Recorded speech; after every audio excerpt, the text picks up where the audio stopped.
Que tous ces gens refusent que Branham n'est pas Dieu. Moi je croirai toujours qu'il est Elohim. En ce temps de la fin, le grand Jéhovah est venu nous visiter. C'est ça qui réjouit mon cœur. J't'aime, oh Branham, divin je t'adore. Oh moi je te loue. Je t'adore, Seigneur, je te loue, oh Branham, divin, je t'adore, oh moi je te loue.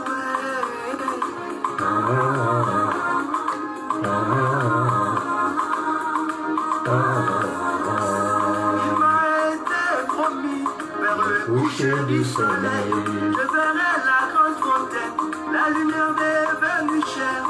Comment ça nous fait c'était Branham dans la nuée en Branham, voilà l'incarnation. Bien, nous vous saluons tous dans les noms précieux de notre Seigneur William Marion Branham. Nous sommes tellement contents de vous retrouver une fois de plus, chers tous internautes, vous qui avez pris déjà le goût de nous suivre chaque jeudi à pareille heure, disons 16h heure de Lubumbashi, dans cette émission religieuse intitulée ou dénommée « Vous connaîtrez la vérité et la vérité vous affranchira », une émission du Branham Tabernacle de Lubumbashi, présentée par le pasteur Daniel Madimba. Nous sommes déjà là pour partager avec vous la parole de Dieu, communier autour de la parole du message apporté par le grand prophète, le prophète Dieu, le Dieu de tous les prophètes, William Marion Branham. Nous sommes là pour parler afin que, comme nous l'avons intitulé cette émission, vous connaîtrez la vérité et la vérité vous affranchira. Quand vous connaissez cette vérité, elle vous rend libre, elle vous affranchira, elle vous amène vraiment à ôter la peur, à ôter la crainte pour adorer les dieux vivants. Nous saluons tous ceux-là qui nous suivent, qui sont déjà là au rendez-vous. Nous nous excusons parce que le jeudi passé, nous n'avons pas pu présenter cette émission. Nous avons été pris quelque part dans un deuil, le temps d'être au cimetière et de revenir. Cela nous a empêché vraiment d'être là pour présenter cette émission. Aujourd'hui, nous sommes là dans cette émission pour parler sur un sujet, comme nous sommes en train de le parler. Pourquoi nous adorons William Marion Branham? Qu'est-ce qui nous amène? Qu'est-ce qui nous a poussé à adorer William Marion Branham? Est-il réellement adorable? Et qu'est-ce qui fait qu'il est adorable? Est-ce nous nous basons sur les Écritures ou ce sont juste nos pensées, les pensées humaines des gens? William Marion Branham est-il réellement adorable? Si oui, pourquoi? Nous nous basons sur quoi pour l'adorer? Nous répondons pour dire oui, par l'affirmation que William Marion Branham est adorable. Pourquoi nous l'adorons? Parce que nous prenons les types bibliques et nous voyons que ces types se sont accomplis encore aujourd'hui. Si Jésus était l'ombre des choses à venir, et qu'aujourd'hui, nous voyons les mêmes signes qui ont accompagné Jésus, qui ont montré que Jésus était le Messie, il était adorable. Ces mêmes signes se reproduisent aujourd'hui, s'accomplir dans la vie de William Marion Branham. Nous devons l'adorer. Nous n'allons même pas poser des questions. Je vais prendre la Bible noire. Je vais lire dans Matthieu au chapitre 2, j'ai lu le premier et le deuxième verset. Matthieu chapitre 2, le premier verset et le deuxième. Jésus étant né à Bethléem en Judée, au temps du roi Hérode. Voici des mages d'Orient arrivés à Jérusalem et dirent, où est le roi des Juifs qui vient de naître? Car nous avons vu son étoile en Orient et nous sommes venus pour l'adorer. Nous avons vu son étoile en Orient et nous sommes venus pour lui poser des questions. Es-tu adorable? Peut-on t'adorer? Ou ceux qui t'adorent vont en enfer? C'est ainsi que ce mage, comme nous dit Matthieu au chapitre 2, au verset 1er et 2e, que quand les mages ont vu les étoiles se croiser, c'était un signe montrant que le Messie était sur la terre. Ça, nous avons lu avec vous. Et aujourd'hui, je voudrais un peu avancer pour que vous puissiez comprendre que quand les étoiles se croisent, les gens qui veulent poser des questions, quand ils posent des questions, ils ne trouvent pas de réponse. Excusez-moi un peu.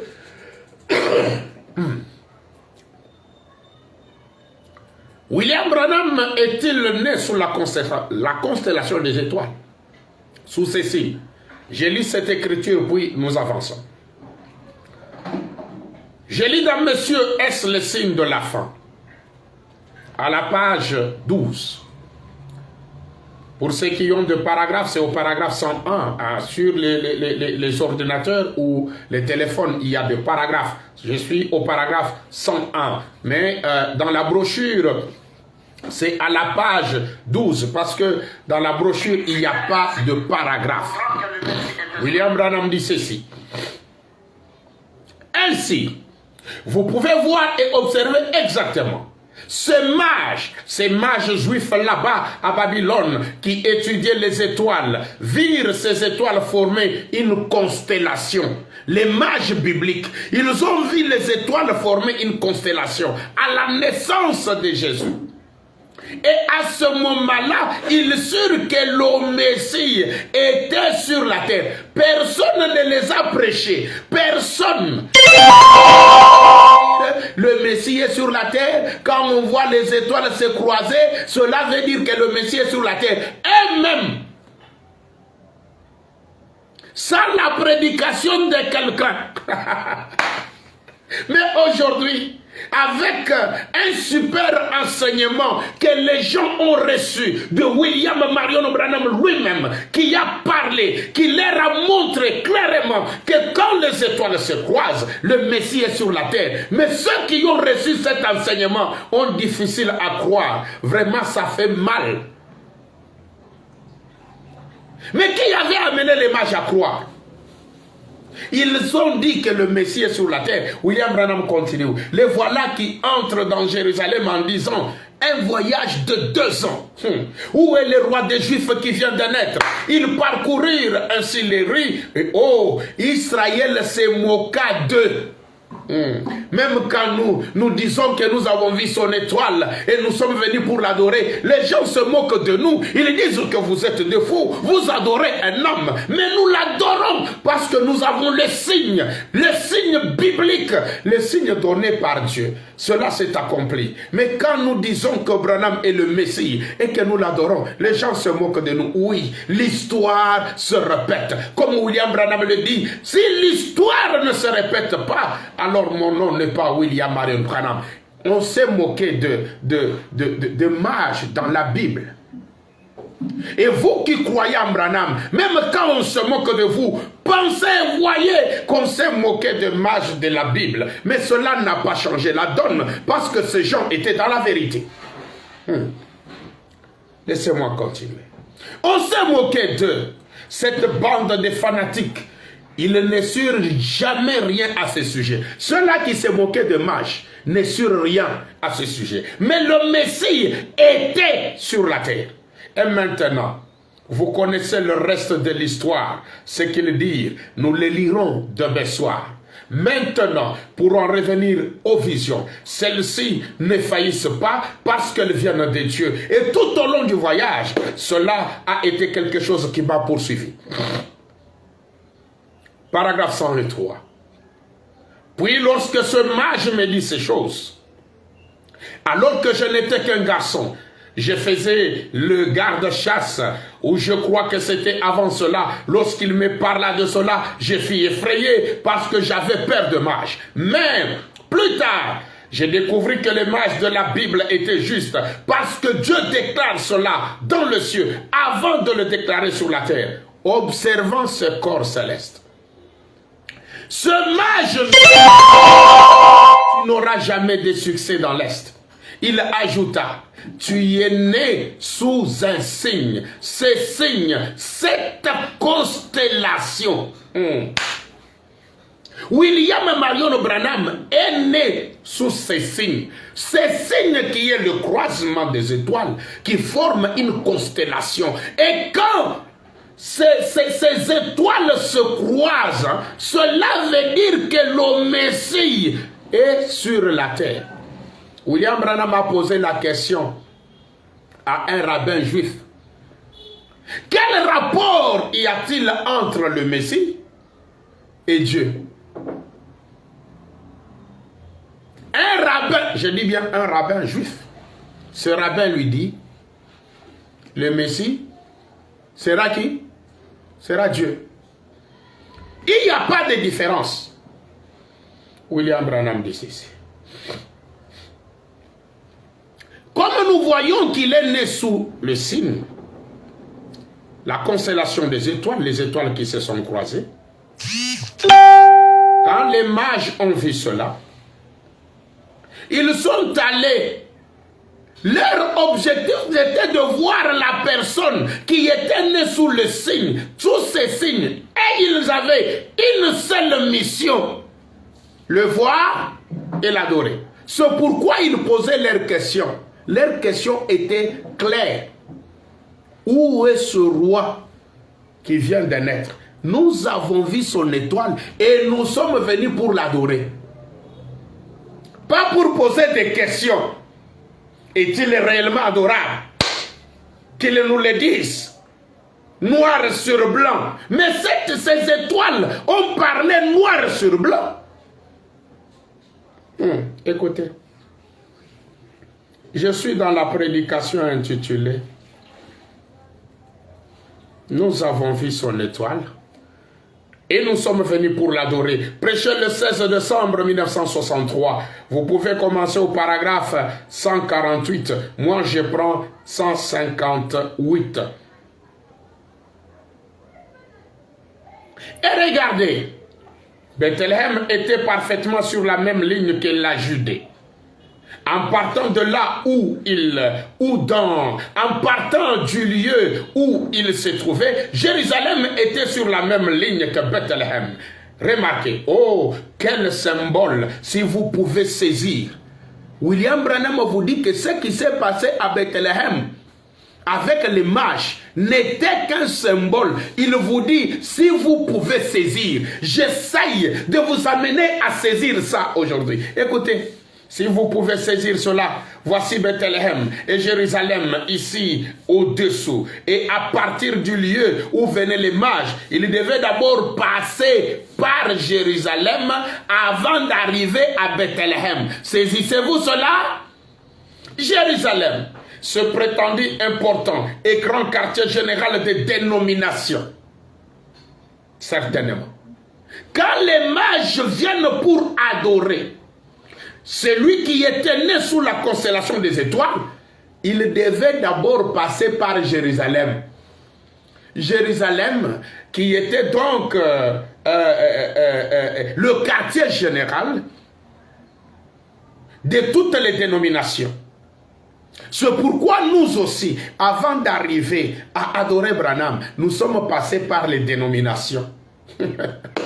Écoutez, quand ces hommes, ils sont venus, ils sont arrivés dans cette ville, alors ils se sont dit, c'est ici. S'il y a quelqu'un qui connaît quelque chose à ce sujet, qui peut nous donner des explications sur cette grande lumière mystérieuse, il y a ici tous ces souverains sacrificateurs, il y a ces docteurs en théologie, il y a des docteurs en droit et tous les autres là, ils savent tout à ce sujet. Oh frère, Jérusalem est en vie. Allons-y, allons-y, nous obtiendrons cela. Les maîtres se disaient que s'il y a des gens qui connaissent quelque chose, ce sont ceux qui sont à Jérusalem. Il y a des docteurs, comme nous en avons dans le message. Les archibishops, les docteurs, les grands pasteurs. On y arrive, on leur pose la question. Mais Branham est né sous la constellation des étoiles. Cher pasteur, cher bishop, cher docteur, qu'est-ce que cela veut dire? Oh non, vous voyez, écoutez la réponse. Ces esprits-là ne saisissent que de jeunes gens. Ah, pasteur, est-ce que c'est ça la réponse à la question? Le signe est biblique. C'est scripturaire. Est-ce qu'il y a un problème d'un esprit qui saisit les jeunes gens? Ils n'ont pas de réponse. Écoutez, je continue. Il dit, Jérusalem est en vie. Allons-y, nous obtiendrons cela. Ils se sont directement lancés dans les rues. Où allez-vous? On leur posait la question comme ça. Où allez-vous? Nous avons un grand message. Ce quoi? Ils répondaient. Où est le roi des Juifs qui vient de naître? Qu'en est-il de cette mystérieuse lumière qui est là-haut? Où est-il? Ces hommes riches parcouraient les rues sur des chameaux bien vêtus, portant de l'or, de la sens. Ils parcouraient chaque rue, chaque allée criant, où est-il? Où est-il? Mais ils se sont aperçus qu'ils ne recevaient pas de réponse. Comme aujourd'hui, quand vous posez la question à quelqu'un, qu'est-ce que signifie la colonne de feu au-dessus de William Branham? Comme vous voyez sur la photo derrière moi, qu'est-ce que cela signifie? Ça signifie quoi? C'est ça la réponse des pasteurs. Ça signifie quoi? Ça veut seulement dire que Dieu est venu se photographier avec son prophète. Donnez-nous cette réponse-là scripturaire et montrez-nous dans les types, dans les ombres. Les étoiles se sont croisées à la naissance de Branham. Cher pasteur, qu'est-ce que cela veut dire? Oh non, vous voyez, il ne faut pas aller à l'extrême. Quand c'est que vous allez plus loin. Ça, ce sont des réponses. Et vous vous dites croyant du message. Aujourd'hui, les gens n'ont pas de réponse, mais ils sont seulement là. Nous avons commencé, quand nous avons reçu ce message en 1960. 1960, ça fait quoi? Depuis que tu as reçu le message en 1960, tu n'as pas de réponse sur des choses scripturaires. Laissez-moi continuer. Paragraphe 170. Vous voyez? Ils n'avaient pas de réponse. Et William Branham dit, ils n'en ont pas aujourd'hui. Ils ne savent pas ce que signifient les choses, ces choses, alors qu'ils devaient le savoir. Chers croyants du message, vos pasteurs qui n'ont pas de réponse sur la constellation des étoiles à la naissance de Branham, Branham dit, ils ne savent pas ce que signifient ces choses. Quand on leur pose la question, comme ils ne savent pas ce que cela signifie, ils ne donnent pas de réponse. William Branham dit, ils ne savent pas ce que signifient ces choses, alors qu'ils devaient le savoir, alors que les grands dignitaires des églises devraient connaître ces choses. Mais Dieu travaille toujours avec la minorité. Et la chose est si humble qu'elle leur passe juste par-dessus la tête. Ils ne le savent pas. Et pourtant, c'est ainsi qu'il accomplit sa parole. C'est ça. Bien que les pasteurs, les bishops, les grands dignitaires n'ont pas de réponse. Mais Dieu, lui, c'est comme ça qu'il accomplit ça, sa parole. William Branham dit, c'est ça. Et il dit, dans ces grandes choses, et nous ne savons plus avancer. Quand vous suivez des grandes églises, oh non, vous voyez notre église, on a construit, on a fait des balcons, mais dans ces grandes choses-là, il n'y a pas de vérité. Ils n'ont pas de réponse. Paragraphe 172. Les gens n'avaient pas de réponse au sujet de la lumière mystérieuse. Ils n'en avaient pas au quartier général. Ils n'en ont pas. Qu'ont fait les mages? Ils ont recouru à la parole de Dieu. C'est ça. C'est ainsi que quand nous avons trouvé que les pasteurs, les bishops, ceux qui ont commencé, ceux qui ont reçu le message, en commençant par 1960 et d'autres années, n'ont pas de réponse quand nous leur posons la question. Mais qu'est-ce que signifie naître sous la constellation des étoiles? Et pourquoi William Branham est né sous la constellation des étoiles? Et que nous nous sommes aperçus qu'il n'avait pas de réponse. Nous sommes retournés nous-mêmes au message. Nous avons commencé à lire, à sonder. Ils ont dit, je continue à lire, consultons la parole de Dieu et voyons où se passent ces choses. Et en recourant à la parole de Dieu, les mages étaient plus avisés que beaucoup de gens de ce jour. Quand on recourt à la parole, on acquiert une vraie connaissance plus que ceux qui se disaient qu'ils avaient commencé. Ceux qui se disent qu'ils sont les anciens.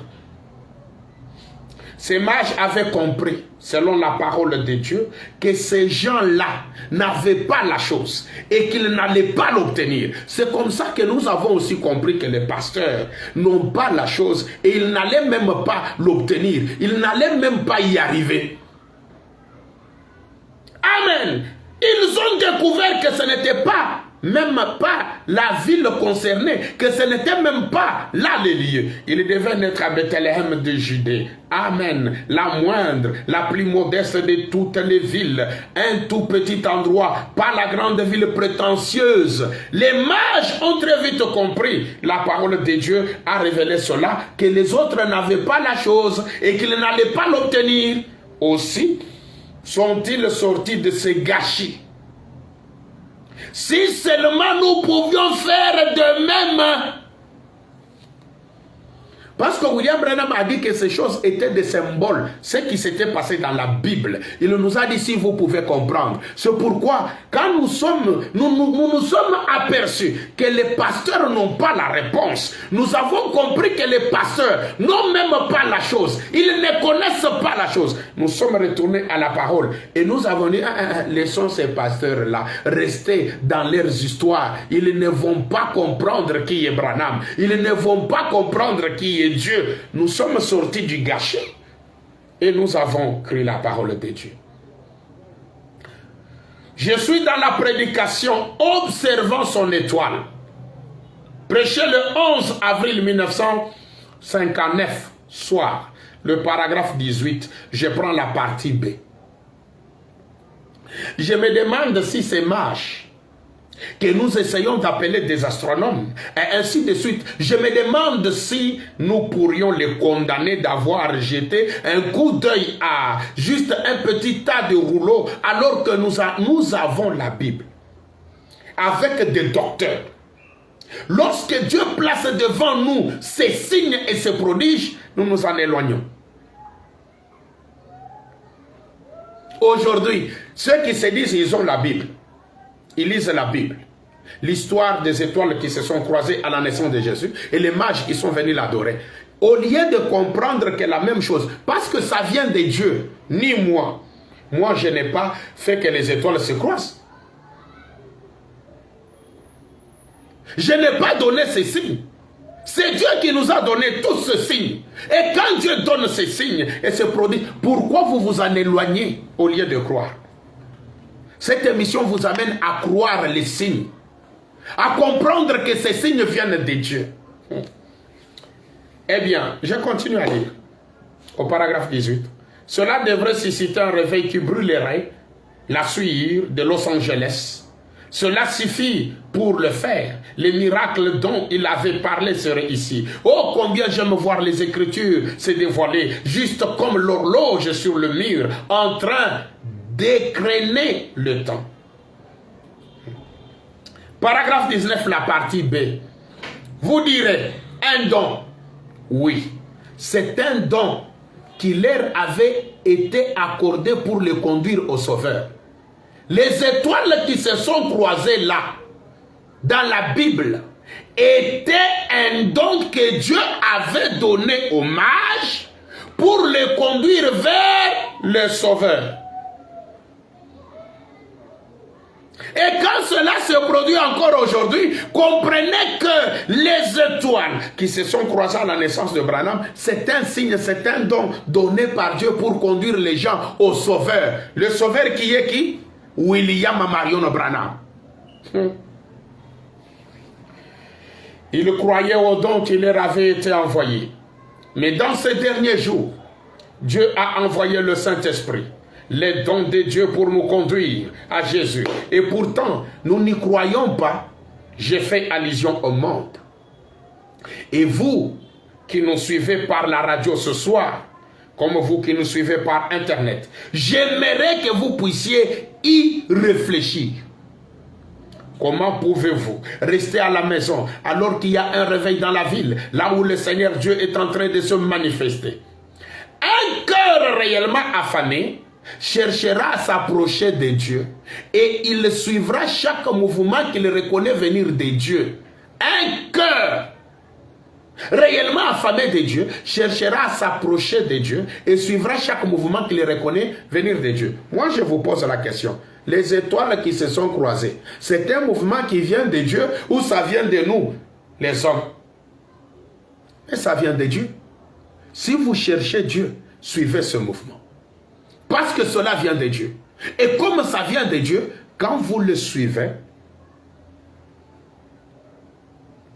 vous allez voir Dieu. William Branham continue. Il sondera, c'est lui qui voit le mouvement, qui voit le signe. Il doit se poser la question. Mais les étoiles qui se croisent ici, c'est un mouvement qui vient de Dieu. Il va sonder. Il sondera et cherchera. Il aura faim et soif. Il désire ardemment voir Dieu. Venez, prenez la Bible. Et comme les mages avaient fait, lisez-la. Et voyez si les Écritures ne s'accordent pas avec ce qui est en train de s'accomplir. Si c'est donc le cas, vous avez le droit d'avoir une très grande joie. Alléluia. C'est pourquoi nous qui avons pris la Bible, nous avons sondé, nous avons lu, nous avons compris que la chose est réelle, que les étoiles se sont croisées à la naissance de Branham. Cet homme est adorable. Parce que quand cela était arrivé dans la Bible, les mages ont dit et nous sommes venus pour l'adorer. On ne vient pas pour poser la question à quelqu'un qui est né sous la constellation des étoiles. Vos questions là, vous posez, vous tirez ça où? Dans quel type? Paragraphe 20. La partie B du paragraphe 20.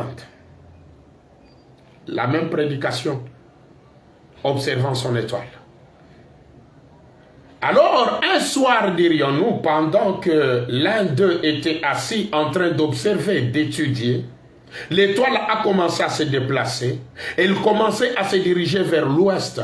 Peut-être pendant qu'un autre se reposait. Il s'est levé et a dit, frère, je viens d'avoir un songe au sujet de cette étoile. Cela le signe que le roi... Écoutez, quand les étoiles se croisent, c'est un signe que quoi? Écoutez ce que Branham dit. Cela le signe que le roi, Dieu, est né. Et c'est le roi des Juifs, c'est le roi des cieux, le roi de tout le peuple. Et nous devons aller l'adorer.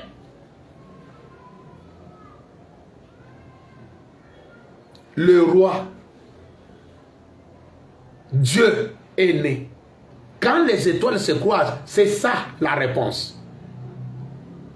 Qu'est-ce que cela signifie, pasteur? Cela signifie que le roi, Dieu, est né. C'est le roi des cieux, le roi de tout le peuple. Et quand on voit les étoiles se croisent, un seul pour l'adorer, pas pour lui poser des questions.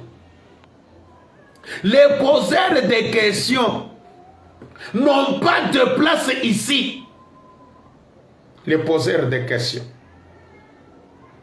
Les journalistes. Faites juste votre travail de journaliste, de poseurs des questions. Mais ne vous dites pas des croyants.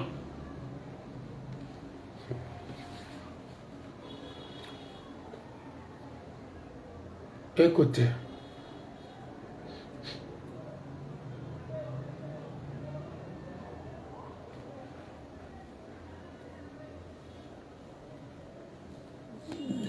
Paragraphe 25. La même prédication.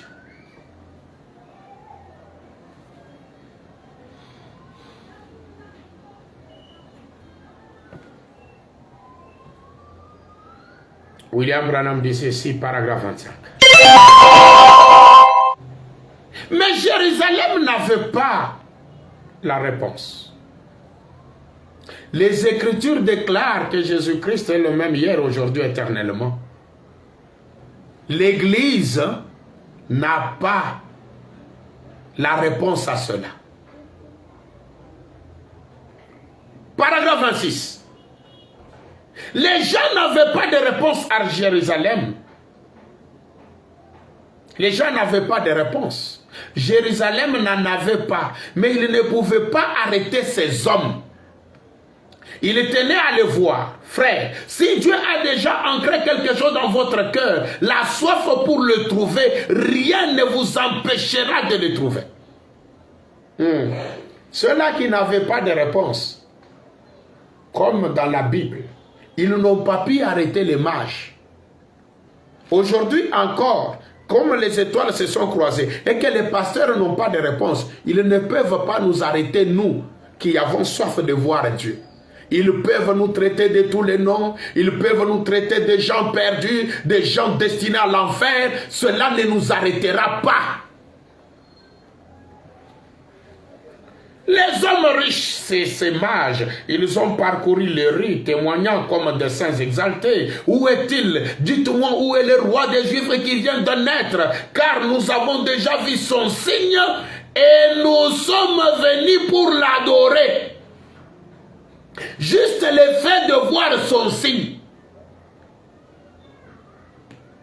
Nous sommes venus pour l'adorer. Et nous avons vu aussi ces signes à la naissance de Branham. Comme il l'a dit, je suis né sous cette constellation. Le mage lui a dit, tu es né sous ces signes. Et nous disons aussi, nous avons vu son signe. Et nous sommes venus pour l'adorer. Personne ne nous empêchera de l'adorer. Voilà pourquoi nous disons que Branham est adorable. Parce qu'il est né sous la constellation des étoiles. Il est né sous un signe. Je continue à lire. Nous avons vu son étoile en Orient et nous sommes venus pour l'adorer. Les gens n'avaient pas la réponse. Les gens n'en ont pas aujourd'hui. C'est pareil. Quand on dit c'est pareil, vous qui avez étudié plus que nous, les gens n'avaient pas de réponse à Jérusalem dans la Bible. William Branham dit, les gens n'ont pas de réponse aujourd'hui. C'est pareil. C'est la même chose. Paragraphe 27. Écoutez, frères. Si l'Église n'a pas la réponse pour ces prodiges et ces miracles, la parole de Dieu a la réponse. Si votre pasteur n'a pas la réponse, la parole de Dieu a la réponse. C'est pourquoi ne vous fiez pas dans vos pasteurs. Fiez-vous à la parole. Quand vous posez la question au pasteur, pasteur, qu'est-ce que signifient ces signes? Quand William Branham est né sous la constellation des étoiles, qu'est-ce que cela signifie? Quand le William Branham dit, si votre pasteur n'a pas la réponse, la parole a la réponse. Que dit la parole? Retournez dans la Bible. Voyez ce qui s'était passé dans la Bible. C'est alors que vous allez comprendre ce qui se passe aujourd'hui. Si votre pasteur n'a pas la réponse, la parole de Dieu a la réponse. Voilà pourquoi nous qui avons vu ces signes, nous disons aux gens, nous avons vu son étoile et nous sommes venus pour l'adorer. Nous le dirons avec force parce que personne ne peut nous contredire. S'il y a quelqu'un qui veut nous contredire, qu'il se lève. Et nous allons voir où il va s'en tenir. Quand les étoiles se croisent, qu'est-ce que cela signifie?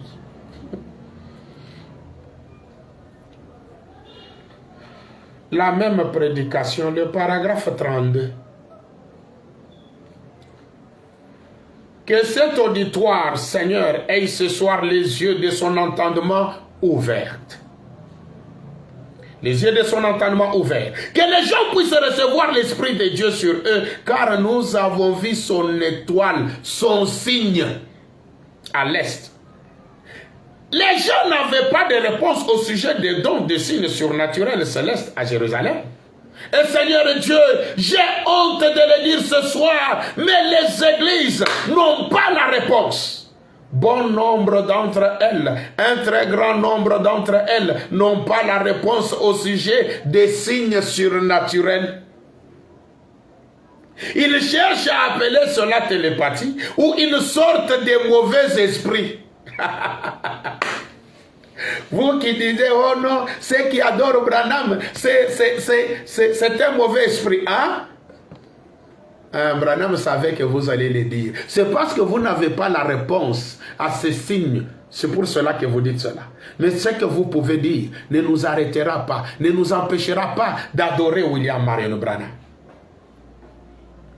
Ils cherchent à appeler cela télépathie ou une sorte de mauvais esprit, ne sachant pas que ce faisant, ils scellent leur destinée éternelle. Ah. Vous nous traitez de mauvais esprits et tout. Vous scellez votre destination éternelle en enfer. Je retourne dans Nous avons vu son étoile et nous sommes venus pour l'adorer. Quand les étoiles se croisent, ça veut dire quoi? William Branham dit ceci dans Nous avons vu son étoile et nous sommes le 16 décembre 1963. J'ai lu le paragraphe 178. Branham dit, ça signifie exactement ce que ça dit. Quand les étoiles se croisent, ça signifie exactement ce que ça dit. Or, pour comprendre ce que ça signifie, regardez dans la Bible.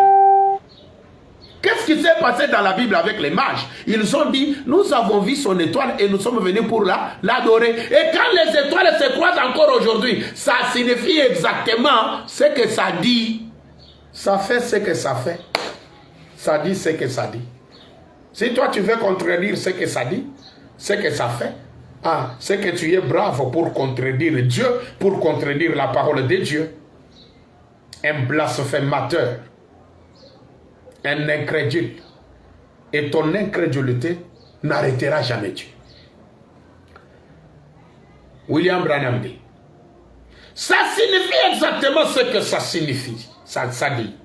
La Bible dit qu'elle ne peut être un objet d'interprétation particulière. Si elle dit noir, c'est noir, blanc, c'est blanc, c'est exactement cela. C'est la référence finale. C'est l'absolu. Vous dites,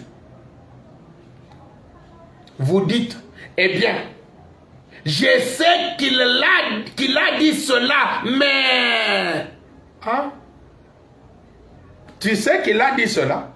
Et puis tu ajoutes, mais William Branham dit, il n'y a pas de mais. Vous voyez, oui, frère Branham est né sous la constellation des étoiles, frère. Mais quoi? Mais quoi? William Branham te dit qu'il n'y a pas de mais. S'il est né sous la constellation des étoiles, il est adorable. Il n'y a pas de mais. Il n'y a rien à ce sujet. Il a dit que c'est ainsi qu'elle est et c'est cela. Il ne peut pas changer cela. Il ne le peut pas. Il est immuable. Comment voulez-vous que Dieu change aujourd'hui? Quand les étoiles se croisent à la naissance de Branham et de Jésus, on l'adore. Les étoiles se croisent à la naissance de Branham, on dit non, il est né sous la constellation des étoiles, mais on ne peut pas l'adorer. C'est que Dieu a changé pour toi. Ce qu'il était hier, il ne l'est plus. Mais vous passez de longueurs de journée. Il est le même hier, aujourd'hui, éternellement. Il n'a jamais changé. Mais s'il n'a jamais changé, pourquoi tu veux qu'il change? Quand on touche ces signes. Là, il était adorable. Ici, aujourd'hui, au temps de la fin, il n'est pas adorable. Les mêmes signes, les mêmes choses. Comment cela peut-il changer? Il dit, William Branham dit, il a dit, les cieux et la terre passeront, mais mes paroles ne passeront point. Elles ne failliront jamais. Elle sera là en sa saison. Elle va, il y aura quelqu'un qui la fera briller. C'est vrai. C'est pourquoi nous sommes là pour faire briller cette parole. Pour dire aux gens, tel que ça s'était passé là-bas, c'est comme ça que ça s'est passé aujourd'hui. Jésus était né sous la constellation des étoiles, on l'a adoré. Les mages n'ont pas posé de questions. Trouvez dans la Bible où les mages ont posé la question à Jésus, es-tu adorable? Nous avons vu ton signe, nous avons vu le signe, mais nous sommes venus te poser la question. Non, non.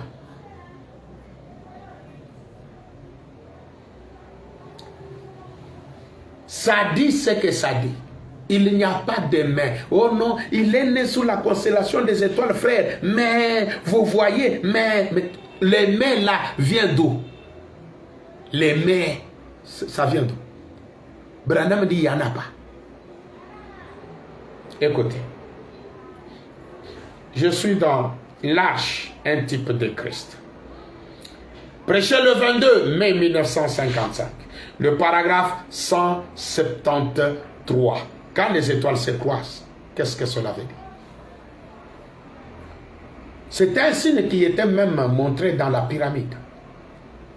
William Branham dit, et dans la grande pyramide qu'Enoch a construite, on a traversé la dernière chambre. On est prêt maintenant pour la chambre du roi. La venue du Seigneur, juste au sommet pour la clé des voûtes. Tout le calendrier de l'astronomie indique correctement la chose. Les étoiles le déclarent, comme ce fut le cas la première fois.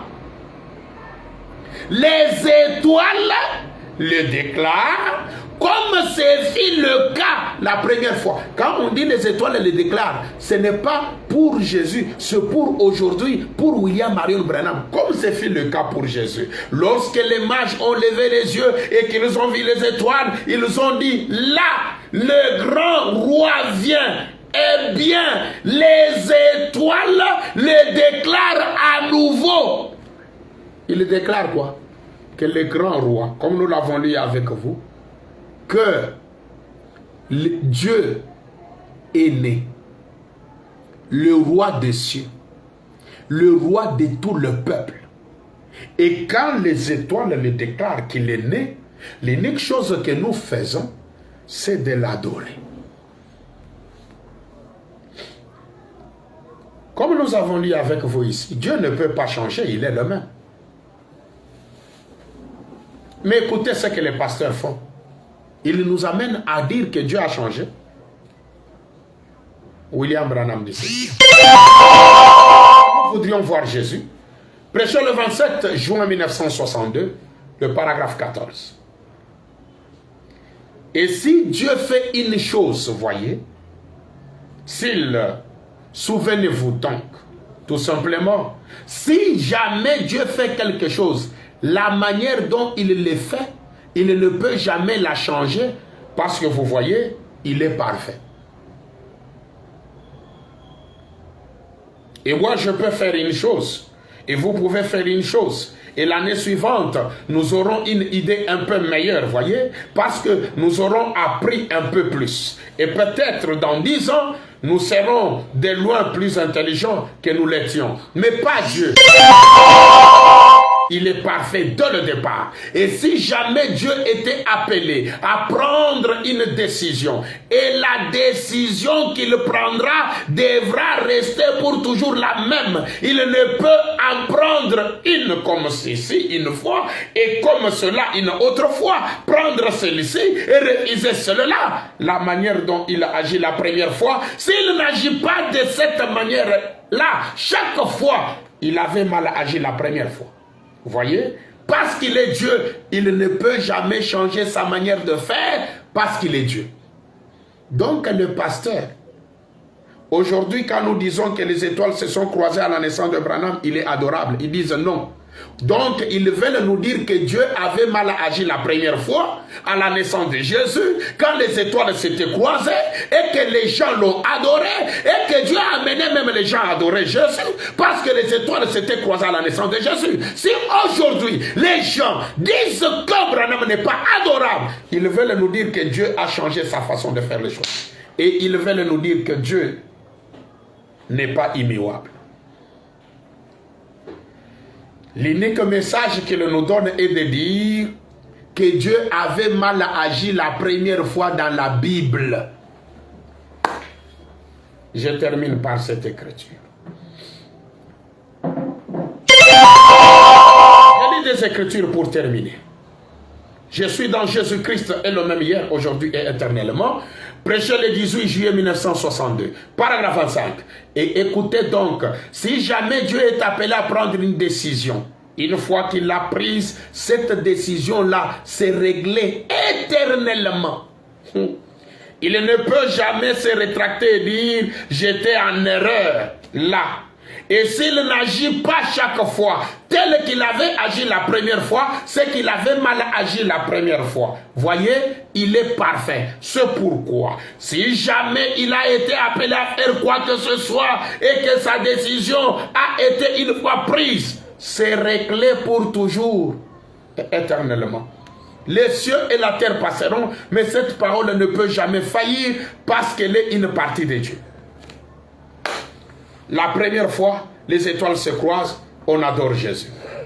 Arrivé aujourd'hui, les étoiles se croisent à la naissance de Branham, vous dites non, il n'est pas adorable. C'est que vous nous dites que Dieu avait mal agi la première fois en laissant les mages adorer Jésus par le même signe que nous avons vu aujourd'hui.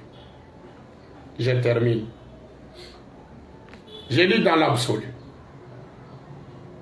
L'absolu du 30 décembre 62. La tradition de Shekinah. Au paragraphe 177, le Seigneur dit, Dieu ne change pas sa politique. Il ne peut pas rester Dieu. Si Dieu dit une fois quelque chose et fait quelque chose, il doit le faire la prochaine fois, quand cette crise arrive. S'il n'agit pas la seconde fois comme il a fait la première fois, c'est qu'il a mal agi la première fois. Et qui accusera Dieu de mal agir? Qui êtes-vous pour accuser Dieu des péchés?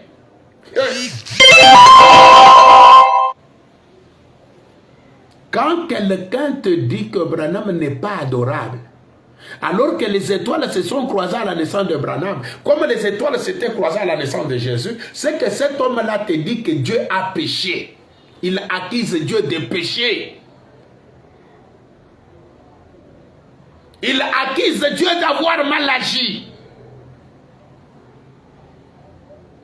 Voilà le message que les pasteurs donnent aux croyants. Et Dieu sait que c'est ça le message que vous transmettez. C'est pourquoi vous êtes condamnés. Des créatures condamnées à aller en enfer. Et vous ne voulez pas laisser les gens entrer au ciel parce que vous n'y entrez pas vous-même.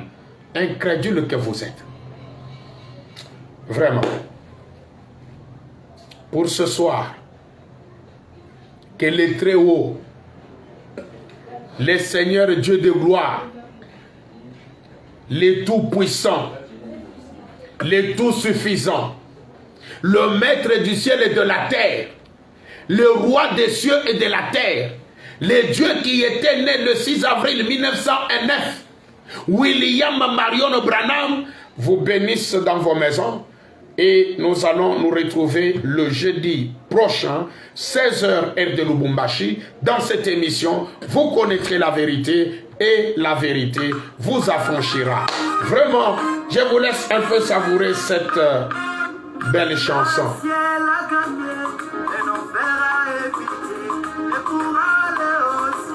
Le chemin c'est Branham, et tous ces gens